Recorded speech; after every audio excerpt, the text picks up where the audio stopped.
สิได้เฮาสาวข้างกันดี ไม่ สอนเพิ่นมีไม้เด้ งานนี่ เสียงดีบ่มีไม้เนาะ ไม่ ผมบ่ มีผมได้ขอยันลงกับของเจ้า โอ้ยเอาไปกับขึ้นผมนี่ เอ้า ก็ได้ฮะ มันสิบ่ลงกันบ่ เอ้ยบุลงดอกเขาน่ะ ได้ของบ้านน่ะ บ่สดี ของ เทิง เอามาจะดีอยู่เทิงเนาะเอ้าตีกันเอาไว้คนละข้างเนาะเอาไว้คนละข้าง ภายในแต่บ่คิดกับบ่คำบ่เคยใช้เนาะ ของว่าไว้เบิ่งควรก็ได้ เออ เบิ่งนี่เพิ่นชุดนี่เพิ่นนะ ย้อนก็ได้น่ะ ขอบใจเด้อตัว เอา เอามาหากันมันสิเอาลมคุยกันพุ่นก็เจือได้สิต่ำใส่กันเลย เบาคำนะเบา เจ้าว่าชูข่อยพังมื้อนึงก็ได้ ถามเนาะ เดือนแล้ว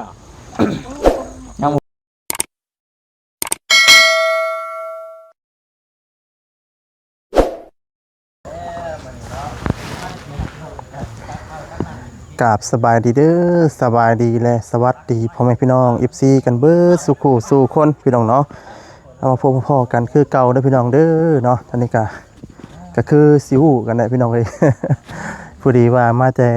ทรงสการเนาะพี่น้องเนาะของพ่อของทางบาโอริบาบอดพี่น้องเนาะก็เพิ่นก็ได้จากไปแล้วพี่น้องเนาะก็เสียอกเสียใจนำครอบครัวเพิ่นพี่น้องเนาะก็คือว่าได้พี่น้องเนาะก็บ่มีพยายามมันเกิดแล้วก็ผมไม่รู้แต่มันก็เกิดขึ้นพี่น้องเนาะบ่ฮู้ว่าสิก็เกิดขึ้นกับครอบครัวทุกคนนั่นแหละพี่น้องเนาะบ่ฮู้ว่าสิซ่าหรือสิเร็วเท่านั้นเด้อพี่น้องเนาะก็มื้อนี้ก็ได้แวะเวียนเข้ามาหาทางน้องตู้เพิ่นนั่นแหละพี่น้องเนาะก็พอดีบ่ได้มาหาทางน้องเพิ่นหลายมื้อพอสมควรพี่น้องเนาะก็ดังจากที่ว่าน้องเพิ่นได้สิไปกวดพี่น้องเนาะสิไปพักท้องนั่นแหละพี่น้องเนาะก็ยังบ่ได้เข้ามาถามไทยทั้งน้องเพิ่นน้องพี่น้องเนาะว่าเป็นจังใดเนาะไปกรมไปกวดน่ะได้บ่หรือว่าจังใดได้พี่น้องเนาะปาที่เดียวพี่น้องเนาะมื้อนี้ก็มานํกัน4คนพี่น้องนะมีทั้งบ่จิตบ่คำพี่น้องเนาะมื้อนี้ก็พอดีว่ามาจะส่งสการก็เลยแวะมาอัปเดตทั้งหาทั้งน้องตุ๊กกันแหละพี่น้องเนาะ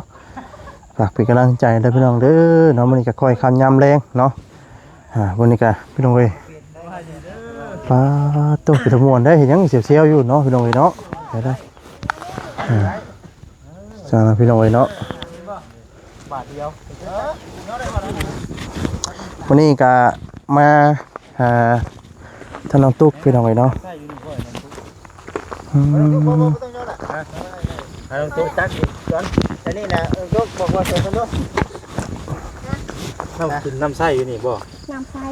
น้ำไส้มันกินได้ชื่อเอา น้ำไส้ที่ซื้อเอา น้ำไส้ซื้อเอาน้ำกินตักอยู่นี่ ขึ้นแล้วว่ะดิ เพิ่นให้บ่สวัสดีเพิ่นบ่แซ่จับกล้องให้เลย เห็นยังสิหิวป่ะ มันจังบ่ได้นั่นเด้บ่ แต่สิตักป่ะว่าเสร็จ ได้ มาข่อยได้เพิ่น ตักดู แต่เก้านี่ แต่น้ำสางน่าจะเสียงยอดได้ดี เนาะโอ้ยบางกล้องบ่คิดเยอะนี่เดี๋ยวทางอัน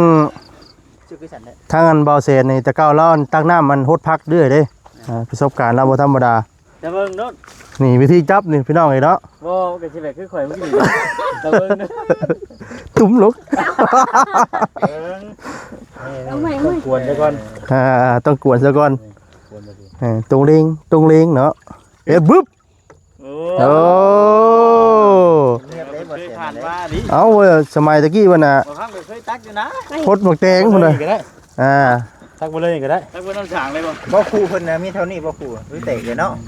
แล้ว พอได้มาเบิ่งมานั่นไง มันน้ำมันออกบ่อยู่นี่บ่ โบ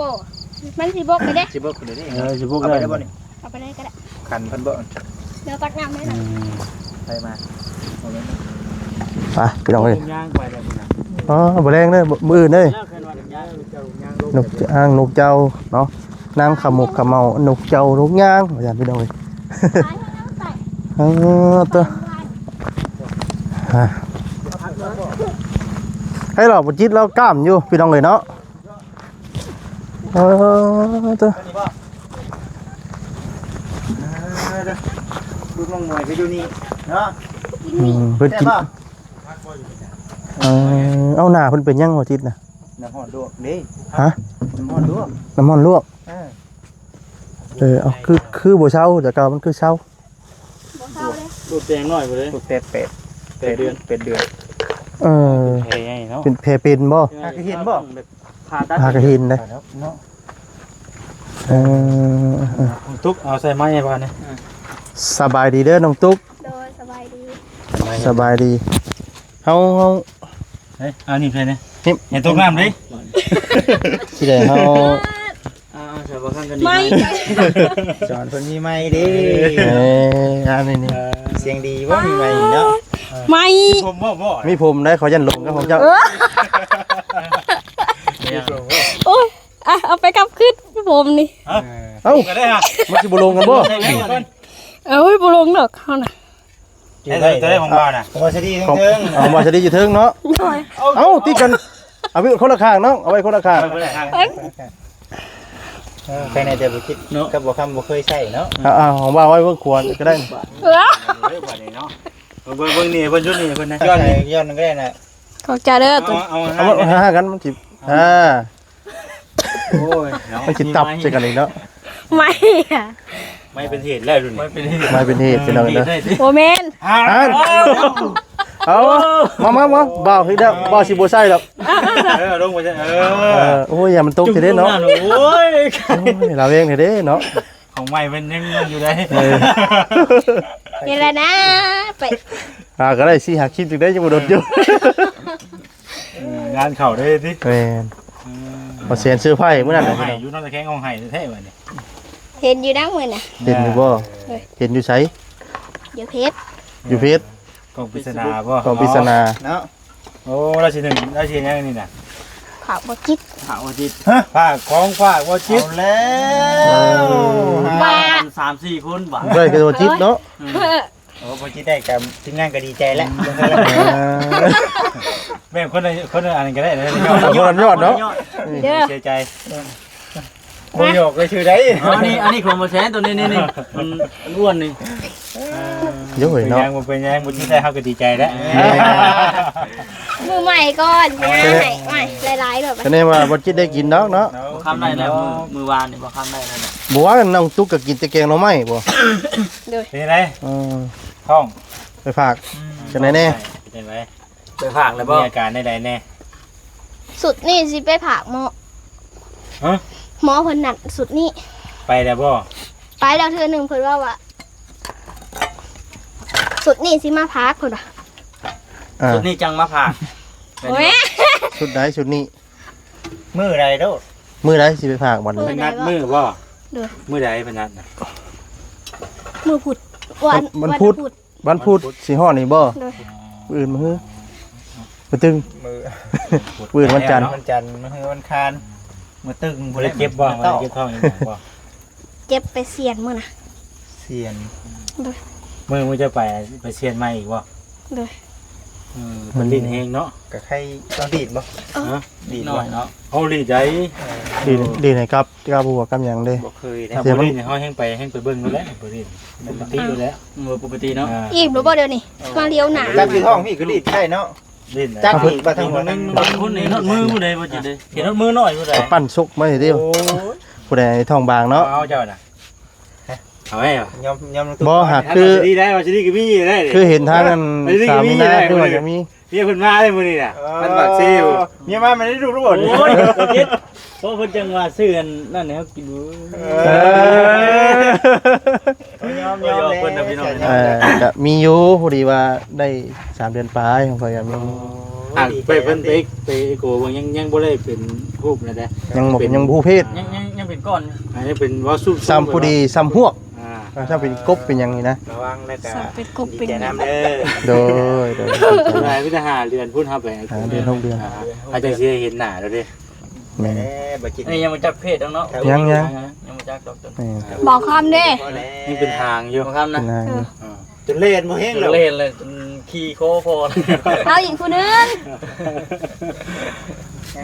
ง ยังแต่บ่จิตได้เห็นหักษาไม่น่าคือเห็นฟุตนี่อยู่นะคือว่าอยากได้ลูกได้ยังเห็นเด้อ ผู้แต่ชาติก็ได้เพื่อนเฮ็ดน้ำหลังอยู่ชาติ เฮือนเอาไว้ก่อนบ่ เอาแต่ข่อยก็ยังได้มีเพื่อนข่อยยังเอารถนะเออ เจ้าเนาะ แรงอย่างนี้บ่อยู่ยอมบ่แล้วครับ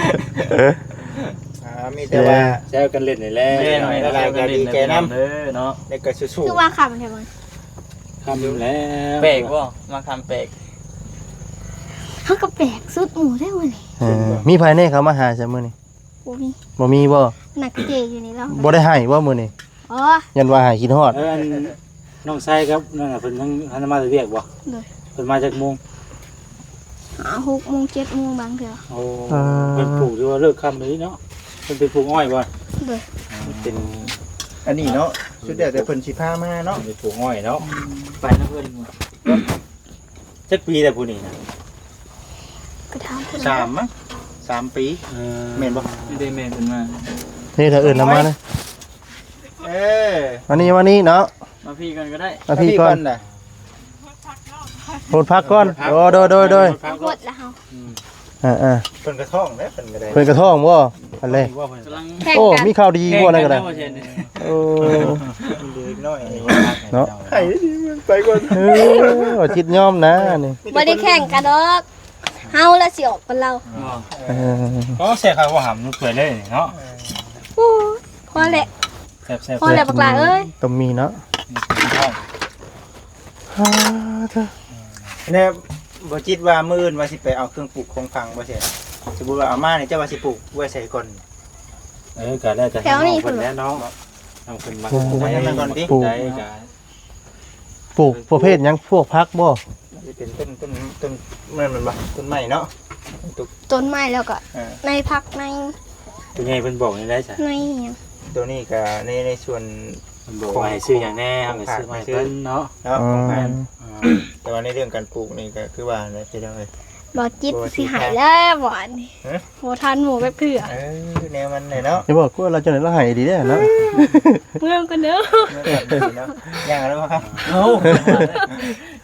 ที่รถเมื่อน้ำบะแชร์นี่ได้ก่อนใช่ แต่ว่าเรื่องปลูก ได้ปะ ไปจะพูดอะไรบ้างเนาะทางกันต้องมวยนี่ไม่เบาไม่แล้วตุกบายันต้มลงน้ำนะเนาะ เอา โอ้ยของไม่แล้วอย่าโอ้ยเนาะใครอยู่นี่ ลองไม้ดิ ลองไม้เบิ่งเด้อ อยากลองบ่ เบาคิดบอกคิดเบาคำยังพันมี เย้ ตั้งแต่เกิด เดี๋ยวจะได้ยินข่าวดีนะ ตั้งแต่เกิดเนาะได้ป่ะ ได้อยู่ มาคำนี้ เบิ่งให้น้องดูเบิ่งให้ไม้นะเบิ่งให้มา ลองมึงนะ แล้วเสียงของนี่เด้อ ฮัลโหลว่าเห็นที่ใช่มันก็คืออยู่อ่ะ นี่มึงดูคือว่า หนึ่งแซ่บ เฮ้ยคือบ่ได้ยินเสียงเสียงบ่กล้องบ่ เนาะ โอ้ยข่อยเป็นไงไปซื้อไฮนี่จ้ะ บ่ระบบห้องเพลงมีบ่ กาซิมีอยู่หั่นแหละ ของมันจะเป็นไม้ห้องเพลง บ่แต่ว่าเสียงมันก็ได้อยู่ได้บ่จิตเสียงก็ได้อยู่ ดังอยู่ อ๋อ จัดผลงานเพลงนึงเช้า อ๋อ เดี๋ยวหัวที่น่ะ เงียบพัน โอ้ยเนาะงาม ครับ ไปพักอยู่เนาะ แม่น งามพอได้ไม้ที่ห้องสิพัก นี่จิ๋วรุ่น จิ๋วเนาะ คิวตัวเจียว 3,150,000 กีบ ปรีงัวตัว ข่อย นี้ ก็บ่ได้ซื้อเองแล้วเป็นไงไปซื้อให้ของมันสิดี แม่น มันหมุนไทยบ่ทันดอก ผมบ่จิตน่ะ FC จมหลายอยู่ได้ยินแต่เสียงบ่จิตแต่เสียงน้องเพิ่นบ่ได้ยินบ่จิตน่ะเสียงดังอยู่เด้อบ่จิต แม่ได้ยินแต่เสียงบ่จิตพี่น้องเอ้ย ใจจานข่อย ดีใจน้ำ ดีเจน้ำพี่กา ไม้จิ๋วแล้วก็อีหยังจิ๋วแน่บัดกล้อง ของจิ๋ว กล้องกับจิ๋วบั กล้ ด องนี่ยังบ่อันปานใดยังบ่ทันได้ชุดกล้องยังอยู่ระดับกลางเด้อ แล้วได้จับก็ดีใจเลยพี่น้อง เนาะ มีจับกัน สู้ เอาพันเด้อ ว่าแต่ก็นอนฝันเหมือนกันเนาะ มื้อนี้ ได้อยู่แน่เนาะ อ๋อทางนอกคนปลูกพักสวัสดีเด้อน้องมวยโดย สบายดีคุณยังบ่ทันได้เห็นช่ำนี่นะ เนาะ เอาสบายดีเด้อ ปลูกพักยังกันน่ะ คนพักบ่ ในหมกแตงแล้วก็ลายแนวแม่นว่าข้างว่าวนี่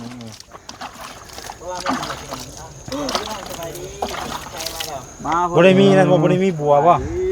หัวมาอยู่ สวัสดีเด้อ แต่ละมื้อเด้อ บอกว่าแล้วไม่มาใช่ พอจะนัดขับน้ำนี้ แม่น อ่ะผักไหม้เนี่ย มาเลยของไผของไผ พี่ของเบาอยู่ถึงหน่อย เออ ผัก แม่นบ่พูดเนาะ เพิ่นก็พูดพักคนหยังยังบ่แรงอยู่แล้ว ปลูกผักอย่างน้องหมวย ผักซี ให้ปลูกมันน่ะก้นถิ่นแล้วจ้ะ เมื่อยว่ามันนี่ ปลูกเองวะเดี๋ยว ปลูกนี่แหละ ปลูกผักซี ตัวเหยียบคักเพิ่นจัก คือบ่มีคุมมีหยังบ่ ก็ปลูกมันจะตื่นที่อย่างหนึงว่าน่ะ บ่ได้เฮ็ดนานเฮ็ดหยังบ่ซะ หมวยนะอันนี้เพิ่นปลูกธรรมชาติ แล้วสิฮู้ว่ามีคุมจ้ะ ปลาพันซ่า เนี่ยน่ะน้องเพิ่นไปเวียกต่ออีกบ่น่ะ ไปเหยียบเข้าเหยียบเข้า ไปเวียกบ่ มาล้วนไปล้วนเนาะ มาเอาผ้าบ่ ตรงนี้ โทรศัพท์ เอาเลยครับ อ๋อมาด่วนไปด่วน คือว่าแล้วเนาะพี่น้องเนาะเพิ่นก็พาไปเบียดไปงานให้มันแล้วเนาะนี่แหละการหาเงินหาค้ำเพื่อจะได้แต่ละกีบแต่ละบาทพี่น้องเนาะอ่า น้องมวยว่าชื่อเจ้าน่ะ ไปถามไทยมันดูกระคักด้วยฮะ เจ้าอยู่ไสบ่เป็นบ้านเจ้าน่ะ บ้านนี่แล้ว อยู่บ้านเดียวนี่บ่บ้านเดียวกันนี่บ่ แม่น อ๋อมี FC เพิ่นโทรมาหาบ่แซงไปน้องเด้อ แปลงไม้ก่อนพี่น้องเอ้ย เบิ่งซ่านดูว่าซั่นนะ เป็นแนะนำว่าบ่ต้องอายดอกเด้อว่าซั่นฮะบ่ได้เฮ็ดผิดหยังว่าซั่น บ่ต้องอายกล้องเนาะ มาทวินเราจะเล่นจนสิโลดทั้งหมดแล้ว ว่าเนาะว่าคำ เอาลูกตะพึ่ตะพื้แล้ว คือเรื่องราวของทางน้องได้เพิ่นก็เรื่องนั้นมันก็จบไปแล้วเนาะแต่เฮาก็มันย้อนได้ไหนวะเป็นจังไดเนาะมันก็ เอาอยากจะเฮาบ่ได้ผิด นักกระจายของต้นไม้เนาะ แม่ห้ามาอาศัยอยู่น้ำผัว ผัว แม่นเฮาก็บ่ฮู้ดอกว่า แต่ว่าก็โอ้ป้าจะมีแต่สู่ไปน้ำกันนั่นแหละเนาะ แม่ แห่งท้องให้เงินมีเขาน้อยเข้ามาอีกแล้วบัดนี้ เอ่ ติ ไปนั่งอบรมคุยกันพุ่นจับเจือได้ไหมเนี่ยบ่เนาะ เบาคำนะเบา เจ้าว่าชูข่อยพังมื้อนึงก็ได้ เออ ต้องถามเนาะ เออ ได้เรียนแล้ว ยังบ่ฮู้อยู่ ยังบ่ฮู้เนาะ มาทำแบบไอ้แม่นว่าทางเบาซาลีนว่าน้องเขา เออ เอาข่อยก็ได้ยินเจ้าเว้ามื้อนึงก็ได้ ชุดนี้บ่แม่นให้มันแจ็คบ่ แม่นบ่ตุ๊กข้าวบ่ จักแล้วก็บ่อยู่ เฮ้ยบ่แม่นฉันน่ะ เออ ถามทุกว่าอันป้าลักกระท้องว่า ประมาณ2 เดือนปลายว่าซั่น น่ะ ว่าโยกกันในชื่อแจ็คเฮ้ยเนาะ หากจะไปตรวจเหรอบ่ ตรวจแล้ว ก็ท้องพิษ โดย แต่ว่าแสดงว่าแม่นซะเนาะ เว้ามื้อนั้นก็เว้าคักแน่ว่าน้องไล่อยากได้อยู่ว่าซั่นอยากได้นะ ผัวอยากได้ก็เลยให้ผัวซะเนาะเพราะว่าแล้วก็ยังบ่ทันได้มีลูก FC เพิ่นก็ดีใจนํอยู่เพิ่นก็บ่ได้ติไว้หยังดอก โดย เนาะพี่น้องเอากลับมาเห็นมาสร้างน้ำกันเนาะมีความหมายในการพี่น้อง โดย มีอย่างกับพากันเฮ็ดกันหาซอยกันนั่นแหละ แม่น มีอย่างก็ เฮ็ดไปชังกินแรงชูผัวมื้อนี้ บ่มีเด้อ หมูมีครับ ที่ได้บุญเราเอง อืม มีอย่างกินแรง ยังข้างหม้อยังเสียนะหนึ่งข้าวบ่นะ เขา เคียงบ่เออ เอาถามไทยน้องเพิ่มเติมอีกเด้อ แม่น โดย ก็จังพี่น้องเฮามาครับ มันขับมืดเลยเนาะปลูกพักบัวแน่พี่น้องเลยเนาะก็ตัว พอดีเนาะ เดี๋ยวสิถามทั้งนั้นน้องเพิ่นว่าไปพบไปเจอกันจะได้น้องบ่กับทั้งนั้นน้องไล่เพิ่น พบกันอยู่บ้าน พบกันอยู่บ้าน แม่น ก็เลยมากัน ตะกี้เป็นหมู่กันแล้ว อ๋อเป็นหมู่กัน แม่น เป็นหมู่กันกับน้องไล่นี่บ่ แม่น วันนี้คุยโอ้ล้มกันจักเดือนจักปีจ้ะ นึง ทิศหนึง ทิศเดียว โอ้ลักแรกพบเลยเนี่ยเนาะแบบกระทันหันเลย แม่นเป็นตัวเลย น่ะแบบ เอาง่ายๆความหักกำลังมาแห้งกันเนาะเอาไปออกไป คือว่าอะไรพี่น้องเนาะเนื้อคู่ไผมันเนาะบางที ไม้เจ้าอยู่พี่บ่เกี่ยวอยู่น้ำตุกนะ ดีค่อยเอามาเลยเนื้อคู่ไผมันแม่น ต้องหากัน แม่น แม่น เป็นสิ้น2ตอนนะเนาะตึกมาใส่กันนะ ดึงมาใช้กันมันเป็นตอนเดียวบ่ อ้าวเดี๋ยว 3ตอนได้เนาะ สิออกเป็น3ตอนนะบัดนี้ เออ ไปพบเปิดเจอกันตอนแรกก็เป็นหมู่กันเนาะ แม่น อืม กล้าว่าอีกกันจักมื้อบ่สิพากันไปกวดไปหยังบ่ ได้เงินนี่แห ได้ ละ เงินเดือนเอาก่อนบ่ แม่น รอเงินเดือนผัวก่อน แม่น รอเงินเดือนผัวก่อนจังสิไปกวนเนาะอาจจะไปกวนหมองเดียวกันกับทางน้องตุ๊กนี่บ่ ก็อยากไปอยู่ยันมันแพงนะ ยังมันเพลง ถ้าน้องตุ๊กไปมื้อนั้นคือว่าอยู่ในประมาณอันแสนปลายเดือน2แสนนี่จ้ะมื้อนั้น กดอยู่ไส อะ กดอยู่ไส แล้วได้ยินน้องเพิ่นว่ามื้อนั้นคือว่า2แสนนี่เดือกลัวหั่นบ่ เป็นอาตาเช้าน่ะบ่ แม่นแล้ว อาตาเช้าน่ะเซนปลาย บ่ เซนเช้าเซนหยังนี่แหละคือ2เซนนี่เขาจูชื่อเฮือนประมาณนี้แหละบ่เพลงบ่ได้ครับอัน โกเบิ่งบ่ แม่นให้กูจะซื้อแต่ว่าได้ฝากดอก มันได้ผักครับ ถ้าฝากก็สิราคาก็สิเพิ่มขึ้นอยู่ดอก เพิ่มขึ้นอีกอยู่เนาะ อีกเพราะว่าเฮา ตอน ก็ นึงอีก แม่นก็ต้องมีสามนุครัวเอกสารแน่เนาะก็มีเลขที่บอกที่บ้านนี่แหละเนาะแล้วหลักก็คือสามนุครัว แม่น พี่น้องเอ้ย ทีเดียวเลย แม่น น้องมวยมีเบิดอยู่แล้ววะ มีอยู่ น้องตุ๊กนี่คือ FC ฮู้เอาแล้วพี่น้องเราเนาะตั้งแต่ได้มาแล้ว โดยทางน้องเพิ่นก็ยังขึ้นอยู่กับพุ่นเนาะ แม่ ดงบักเงี้ยวบ่ ได้ยินทั้งน้องเพิ่นว่าอยู่เหมือนคือว่ากำลังเล่นเรื่องอยู่ใช่ ไปยังไปยังง่ายขึ้นเนาะ บ่เรื่องใบยังง่ายเลยเนาะแต่ใบยังง่ายสิยัง ต้องได้เล่นเนาะ พันเลย7,000 เล่น 7,000ผู้ถือว่าหลายล้านเติบเลย 4ล้านปลาย พี่น้องเนาะทางนอกเพิ่นก็เป็นแพเนาะน้ำห้อนถึกบ่ แม่น ถึกแต่จะควบน่ะ 8 เดือน 8 เดือนเบ็ด ทางเดียวที่หายก็คือผ่าตัดเท่านั้น แม่น เคยไปหาหมอบ่ บ่เคย ตั้งแต่เลขได้ใช่เนาะตั้งแต่เพิ่นถึกน้ำร้อนโรคตั้งแต่มื้อ บ่ได้พูดบ่ได้ฟ้องบ่จ้ะ ไปหาหมอเป่าผิดไทย หมอครับหมอเป่าพิษภัย แม่น ให้มันเย็นแย่เนาะอ๋อ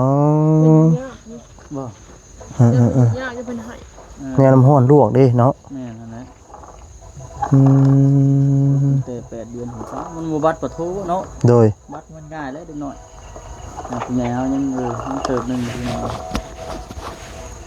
บ่ได้ไปคุ้นที่เราน้ำตุ๊กบ่ม พ่อ เอ้า ก็มีเด้อ ฮะ ถ้าต้องตุ๊กไปเบิ่งก้อนมีก็ไป แสดงว่าไป คือได้ยินเรา คุณเรื่อยแล้วมันก็เบิดคือกันได้เนาะ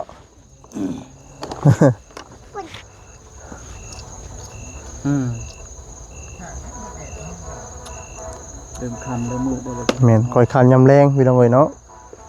ว่าถือว่ามื้อนี้บ่ล้มปานใดได้พี่น้องเอ้ยเนาะ ว่า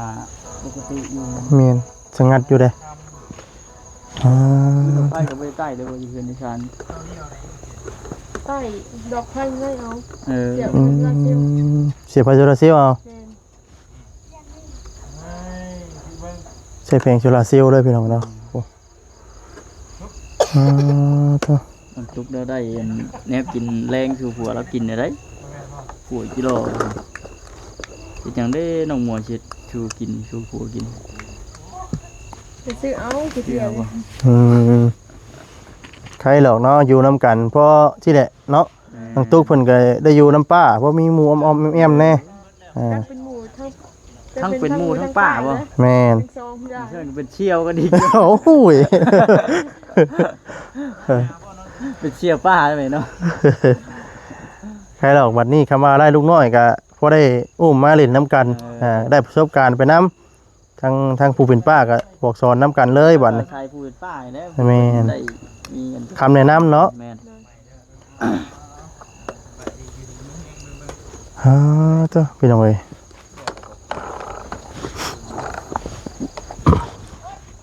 ตอนนี้ก็คอยคันยำแรงพี่น้องเอ้ย สบายดี สบายดีเนาะเบิดแล้วบ่พัก เนี่ยเดี๋ยวจะคอยบ่กล้าย่างไปกาย่านเหยียบกันคุมพักแล้วอีก เหยียดเจ้า อยู่แต่หมองเก่าอยู่แต่หมองเก่าแล้ว หมวยเนาะ โดย หมวย เงี้ยขี่ตะไคร้แล้วหากันหนึ่งเข้าแล้วบ่นี่นะป๊าดตันเคียงแล้วพี่น้องเอ้ยกู เที่ยงสูตรใหม่ได้น่ะ เคียงสูตรใหม่ อยู่ได้ เทียนโนเทียนน้องไงแหละเอามาใส่น้ำกันแล้วก็ เนี่ยจูไผได้ โอ้พี่น้องเนาะคอยคันยำแรงนะโอ้โทษ หนาว น้องน้องทางบริษัทก็สิได้ขอจบคลิปซะก่อนพี่น้องเนาะมีแต่ว่าสิ